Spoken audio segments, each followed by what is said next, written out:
आज हमारी कविता नागा अर्जुन जी द्वारा लिखी हुई है। कविता का नाम है आकाल और उसके बाद। आकाल और उसके बाद कविता एक ऐसे समय को संबोधित है जब चीज़ों का अभाव हो जाता है, तब मन उदास और परेशान हो जाता है। और जब हमारे पास हमारी ज़रूरत की हर चीज़ आ जाती है, तब हम प्रसन्न, खुश और आह्लादित हो जाते हैं। ऐसा केवल इंसान के साथ नहीं होता, ऐसा प्रकृति के साथ भी होता है। ऐसा हर प्राणी के साथ होता है। इसी चीज़ को, इसी बात को, इसी तथ्य को दर्शाते हैं नागा अर्जुन जी अपनी इस कविता अकाल और उसके बाद। कई दिनों तक चूल्हा रोया, चक्की रही उदास। कई दिनों तक काली कुतिया सोई उसके पास। कई दिनों तक लगी भीत पर छिपकलियों की घात। कई दिनों तक चूहों की भी हालत रही शिकस्त। तो क्या कहना चाहते हैं कि कई दिनों तक, जब तक अकाल रहा, जब तक समय अनुरूप नहीं रहा, जब तक चीज़ों का अभाव रहा, उस समय में बहुत दिनों तक चूल्हा रोया। चूल्हा रोया मतलब चूल्हा जल नहीं पाया, उसमें कोई प्रकाश नहीं हुआ। और चक्की रही उदास, और चक्की में भी किसी ने दाना नहीं पीसा, क्योंकि दाना था ही नहीं घर में।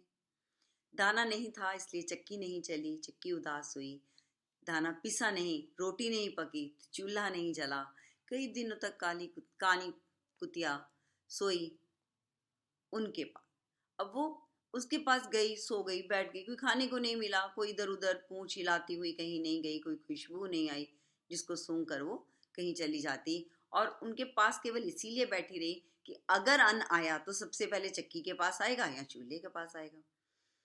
तो कहता है कई दिनों तक लगी भीत पर छिपकलियों की ग्रस्त। अब वो कई दिनों तक छिपकलियां दीवारों पर घूमती रही, और कई दिन तक चूहों की हालत भी शिकस्त रही, क्योंकि उन्हें भी खाने को कुछ नहीं मिला। घर में कोई अनाज ही नहीं था, इसलिए कौन कैसे खाता। दाने आए, अब अकाल खत्म हो गया, दाने आए। दाने आए घर के अंदर कई दिनों के बाद। धुआं उठा आंगन के ऊपर कई दिनों के बाद। चमक उठी घर भर की आंखें कई दिनों के बाद।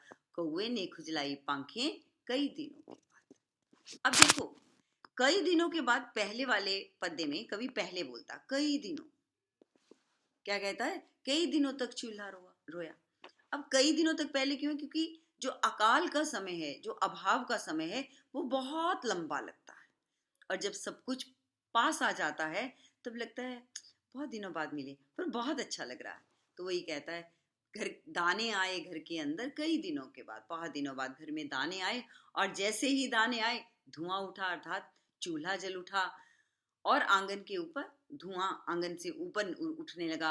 चमक उठी घर भर की आंखें कई दिनों के बाद। सबकी आंखें चमक उठी, सब खुश हो गए, प्रसन्न हो गए कि अरे अब हमें पेट भरकर अन्न मिलेगा। कोए ने खुजलाई पांखें कई दिनों के बाद। कोया भी अपनी पांखें खुजलाकर रोटी की तलाश में इधर से उधर भाग गया।